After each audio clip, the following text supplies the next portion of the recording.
Tiyak na solusyon, tayo'y mag-ehersisyo. Sabay-sabay na tayo, lakad yung taglian.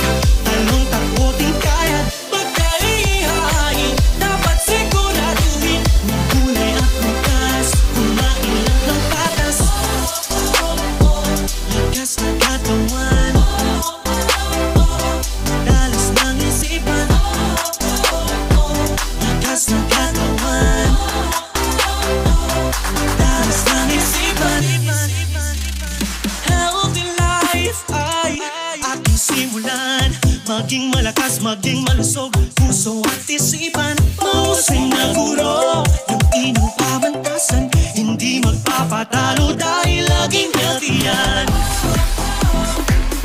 Tamang nutrisyon, tiyak na solusyon. Tayo'y mag-ehersisyo, sabay-sabay na tayo.